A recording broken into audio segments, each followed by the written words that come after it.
नमस्कार दोस्तों, आप सभी का हमारे YouTube चैनल पर स्वागत है। आज हम पढ़ेंगे अक्षांश और देशांतर रेखाओं को। तो अगर आप किसी भी प्रतियोगी परीक्षाओं की तैयारी कर रहे हो जिसमें आपके भूगोल विषय हैं, तो आपके लिए ये वीडियो बहुत ही महत्वपूर्ण होने वाला है। तो चलिए शुरू करते हैं। अक्षांश और देशांतर। सबसे पहले हम ग्लोब बनाएंगे और ग्लोब में अक्षांश और देशांतर रेखाएं खींचेंगे और पढ़ेंगे। तो सबसे पहले अक्षांश रेखाएं खींचता हूं मैं। एक अक्षांश रेखा जो 0 डिग्री अक्षांश है, जो ग्लोब पर क्षैतिज रेखा खींची जाती है उसे अक्षांश रेखाएं कहते हैं, और ऊर्ध्वाधर रेखा खींची जाती है उसे देशांतर रेखा कहते हैं। तो ये है 0 डिग्री अक्षांश रेखा। इसको क्या कहते हैं? इसको भूमध्य रेखा कहते हैं। भूमध्य रेखा या विषुवत रेखा या इक्वेटर। तो इस रेखा के ये 3 नाम हो गए। कोई भी आ सकता है, भूमध्य रेखा या विषुवत रेखा या फिर इंग्लिश में इक्वेटर। तो 0 डिग्री अक्षांश रेखा को भूमध्य रेखा कहते हैं। इससे ऊपर 0 डिग्री से 1 डिग्री 2 3 ऐसे 90 डिग्री तक अक्षांश रेखाएं खींची जाती है। ये है 90 डिग्री अक्षांश। इससे ऊपर और नीचे कुछ कुछ मुख्य रेखा है जिनको विशेष नाम दिया गया है, जैसे 23.5 डिग्री उत्तरी अक्षांश। 23.5 डिग्री उत्तरी अक्षांश को नाम दिया गया है कर्क रेखा। यह है कर्क रेखा। और इसी प्रकार 23.5 डिग्री दक्षिणी अक्षांश को 23.5 डिग्री दक्षिणी अक्षांश को इसे नाम दिया गया है मकर रेखा। मकर रेखा। तो ऊपर 23.5 डिग्री उत्तरी अक्षांश को कर्क रेखा और दक्षिण में मकर रेखा कहा गया है। और इससे ऊपर एक और रेखा है 67.5 डिग्री, और नीचे भी एक और रेखा है 67.5 डिग्री दक्षिणी अक्षांश, और ये 67.5 डिग्री उत्तरी अक्षांश। इसे नाम दिया गया है आर्कटिक रेखा।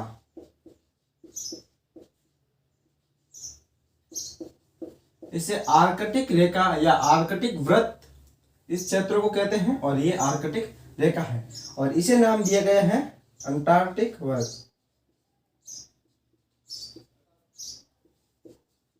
अंटार्कटिक वृत्त, अंटार्कटिक रेखा।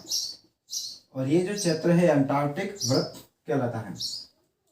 तो ये तो मुख्य अक्षांश रेखाएं हो गई। ठीक है, 0 डिग्री से 90 डिग्री उत्तर में और 0 से 90 डिग्री दक्षिण में। अब हम देखते हैं कि इस प्रकार टोटल अक्षांश रेखाएं कितनी है। ठीक है, इसमें एक कंफ्यूजन है। ठीक है, अक्षांश रेखाएं और अक्षांश इन दोनों में अलग अलग हैं। अगर हम अक्षांशों की बात करें तो अक्षांश 0 से 90 ऊपर यानी कि 90, और 0 से 90 नीचे, तो 90 प्लस 90, और इसमें प्लस एक और होगा जो कि भूमध्य रेखा है 0 डिग्री। ठीक है, तो इस प्रकार जो अक्षांश हुए वह 181 अक्षांश हुए। अक्षांश कितने हुए? 181। लेकिन अगर अक्षांश रेखाएं हैं तो ये उत्तर में जो उत्तरी ध्रुव है, उत्तरी ध्रुव, और दक्षिण में दक्षिणी ध्रुव,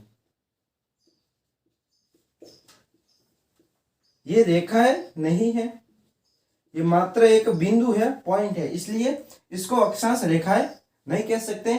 तो इस प्रकार अक्षांश रेखाओं की बात करें तो ये ध्रुव माइनस होंगे। तो अक्षांश रेखाएं अगर कही जाए तो 179 अक्षांश रेखाएं है। बाकी आपके सवाल में जो ऑप्शन आएगा उस पर डिपेंड करेगा कि आप कौन सा लगाओगे। ठीक है, तो अक्षांश रेखाएं 179 है। अब हम अक्षांश रेखाओं की कुछ विशेषता देखते हैं। जैसे अक्षांश रेखाएं पूर्व से पश्चिम की ओर खींची जाती है और ये समानांतर रूप से खींची जाती है। इनके मध्य की दूरी समान होती है। दो अक्षांश रेखाओं के जो मध्य की दूरी है वह समान होती है। और सबसे जो बड़ी रेखा है अक्षांश रेखा, वो भूमध्य रेखा है। और जिस प्रकार ऊपर की ओर बढ़ते हैं अक्षांश रेखाओं की जो लंबाई होती है, इस प्रकार गोलाकार रूप में जो लंबाई होती है वह कम होती जाती है, छोटे छोटे वृत्त बनने लगते हैं। तो सबसे बड़ी जो अक्षांश रेखा है वह भूमध्य रेखा है। अब दो अक्षांश रेखाओं के जो मध्य की दूरी है वह 111 किलोमीटर होती है। तो यहाँ पर दो अक्षांश रेखाओं के मध्य की दूरी 111 किलोमीटर होती है। अक्षांश रेखाओं में क्या होता है, देखिए ये 0 डिग्री से उत्तर वाला जो पृथ्वी का भाग है इसको हम उत्तरी गोलार्ध कहते हैं। इसको उत्तरी गोलार्ध कहते हैं। और भूमध्य रेखा यानी कि 0 डिग्री अक्षांश से दक्षिणी वाले भाग को दक्षिणी गोलार्ध कहते हैं। दक्षिणी गोलार्ध, ठीक है। तो दोस्तों ये हो गया। देखिए जो 0 डिग्री अक्षांश रेखा है इसको भूमध्य रेखा कहते हैं। इससे ऊपर 23.5 डिग्री अक्षांश रेखाओं को कर्क रेखा कहते हैं। और इससे ऊपर 66.5 डिग्री अक्षांश रेखा को आर्कटिक रेखा कहते हैं। और अब नीचे 23.5 डिग्री दक्षिणी अक्षांश को मकर रेखा कहते हैं और 67.5 डिग्री दक्षिणी अक्षांश को अंटार्कटिक रेखा कहते हैं। ऊपर जो ऊपरी पोल है, ऊपरी ध्रुव है, उसको उत्तरी ध्रुव और दक्षिण में दक्षिणी ध्रुव कहते हैं। दो अक्षांश रेखाओं के मध्य की दूरी 111 किलोमीटर है। टोटल अक्षांशों की संख्या 181 है और अक्षांश रेखाओं की संख्या 179 है। और उत्तर वाले भाग को उत्तरी गोलार्ध और दक्षिण वाले भाग को दक्षिणी गोलार्ध कहते हैं। अब देखते हैं देशांतर रेखाओं को कहते हैं। देशांतर रेखा उत्तरी ध्रुव को दक्षिणी ध्रुव से मिलाती है अक्षांश देशांतर रेखाएं।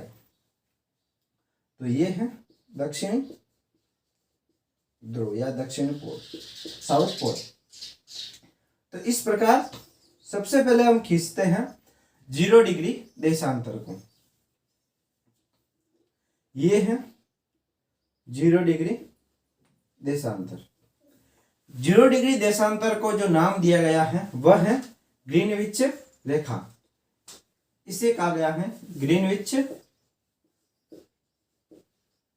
रेखा, क्योंकि ये लंदन के एक शहर ग्रीनविच से गुजरती है, इसलिए इसका नाम ग्रीनविच रेखा है। तो ये हो गया 0 डिग्री देशांतर। और 0 डिग्री देशांतर से इस ओर 180 देशांतर खींचे जाते हैं और इस ओर भी 180 देशांतर खींचे जाते हैं। इस ओर मतलब पूर्व में, ये है पूर्व। तो पूर्व में जो देशांतर खींचे जाएंगे इसको हम पूर्वी देशांतर कहेंगे और जो पश्चिम में देशांतर खींचे जाएंगे इसको हम पश्चिमी देशांतर नाम देंगे। तो खींचते हैं, ये है पश्चिमी देशांतर।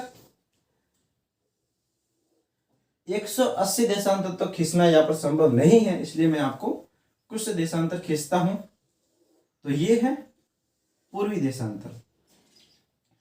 तो 0 से 180 तक देशांतर, यह है पश्चिमी देशांतर। और 0 से 180 डिग्री तक पूर्वी देशांतर। अक्षांश होते हैं वह किसी देश की जलवायु और स्थिति जानने के काम आते हैं। और जो देशांतर रेखाएं होती हैं वह किसी देश के समय को निर्धारण करती है। तो 0 डिग्री, ये 0 डिग्री देशांतर है। अगर इस पर 12 बजे हैं तो इसके जो पूर्व वाले देशांतरों में समय आगे होगा, ये सब हम समझते हैं। तो सबसे पहले हम देखते हैं देशांतरों की कुछ विशेषताएं। जैसे देशांतर रेखाएं हैं ये ऊर्ध्वाधर रूप में खींची जाती है और इन जो देशांतर रेखाओं के मध्य की दूरी है वह भूमध्य रेखा यानी कि बीच में सबसे अधिक होती है। और जैसे ऊपर या जैसे नीचे जाते हैं तो इनके मध्य की दूरी कम होती जाती है। तो सबसे अधिक देशांतर रेखाओं के मध्य की दूरी भूमध्य रेखा पर होती है, कितनी होती है? तो 111.32 किलोमीटर। ये दूरी सबसे अधिक होती है भूमध्य रेखा पर, और जैसे ऊपर की ओर बढ़ते हैं क्रमशः दूरी इनके मध्य घटती जाती है। देखिए जिस प्रकार ऊपर की ओर बढ़ते हैं इनके मध्य की दूरी घटती जाती है। तो देशांतर रेखाएं, एक देशांतर को पार करने में 4 मिनट का समय लगता है। यानी कि पृथ्वी गोल है और अपने ध्रुव पर घूम रही है, तो पृथ्वी एक चक्कर 24 घंटे में पूरा करती है। यानी कि 24 घंटे में 180 डिग्री और 180 डिग्री यानी कि 360 डिग्री घूमती है। तो 360 डिग्री घूमने में 24 घंटे लगे, तो 1 डिग्री घूमने में 4 मिनट लगा। यानी कि एक अक्षांश के मध्य समय में 4 मिनट का अंतर आएगा। तो 1 घंटे के लिए 15 मिनट, यानी कि प्रत्येक 15 डिग्री पर 1 घंटा पूर्व में बढ़ जाता है और पश्चिम में 1 घंटा कम हो जाता है। अभी इसको एक उदाहरण से समझते हैं कि किस प्रकार समय सब होता है। ठीक है, तो यहाँ पर एक डायग्राम बनाता हूं मैं, और फिर एक सवाल लेंगे और उस सवाल से पूरा का पूरा समझेंगे। ठीक है, ये समझो 0 डिग्री देशांतर है, यानी कि ग्रीनविच रेखा है, और ये 15 डिग्री पूर्वी देशांतर है। पूर्वी देशांतर, याद रखना पूर्व में समय आगे होगा और पश्चिम में समय पीछे होगा। तो ये पूर्वी देशांतर हो गया और ये 15 डिग्री पश्चिमी देशांतर, इसको पश्चिमी देशांतर। यहां पर शाम के 5 बजे हैं, यहां पर शाम के 5 बजे हैं। तो सवाल ये है कि 0 डिग्री देशांतर पर शाम के 5 बजे हैं, तो 15 डिग्री पूर्वी देशांतर का समय क्या होगा?